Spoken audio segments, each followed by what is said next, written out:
The Civil War Museum of Kenosha, Wisconsin examines how the American Civil War changed the people and communities of the 6 states of the Upper Middle West: Illinois, Indiana, Iowa, Michigan, Minnesota, and Wisconsin during this turning point in our nation's history. The museum tells the personal stories of the men and women of the region and how social, political, and economic influences contributed to the start of the war. From the home front to the railways and waterways to the battlefield and home again, the Civil War is seen through the eyes of soldiers, nurses, spouses, children, free blacks, slaves, and tradesmen through first-person accounts and personal stories. The museum is located on the beautiful shores of Lower Lake Michigan, making it an ideal stop for both students of history and people who want to enjoy the natural beauty of our freshwater harbor. While it is true that the majority of Civil War battlefields are far away from our museum, that does not mean that this area did not play a major role in the conflict or isn't rich with Civil War history. In fact, the 6 states of the Upper Middle West supplied nearly 750,000 troops to the Union Army and provided much of the raw materials and food used to equip and feed the massive army. In the Upper Middle West, immigrants from other parts of the United States and foreign countries combined with free African Americans and Native peoples to form a diverse population. With the formation of these new states, political, social, and economic questions persisted about the region. What were the attitudes of the Westerners on the questions of slavery and emancipation?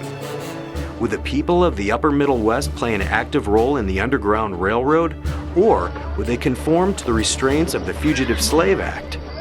Would the area's political identity be influenced more by the Yankees of New England or the agrarian planters of the South? The exhibits of the Civil War Museum immerse visitors in the 19th century by placing them on the street of an 1850s town during a political rally, or in the parlor of a family debating the dangers of harboring a fugitive slave. From meticulously researched and recreated architecture to the interiors of trains and ships, the museum brings the experience of the civilians and citizen soldiers to life within its galleries. Why, hello there.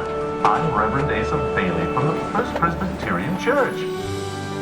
Within the gallery, the Civil War Museum combines original artifacts with photographs, dioramas, mannequins, sound effects, and painted murals to present the military experiences of officers and enlisted soldiers.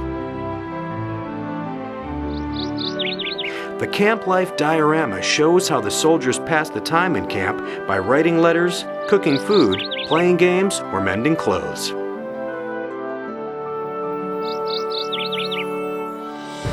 The artillery area depicts the men of a battery loading and firing their Parrott rifle from a fortified position.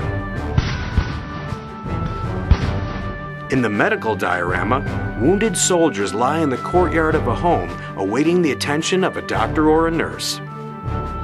These exhibit areas illustrate the sacrifices these men made and the hardships and dangers they endured while serving their country.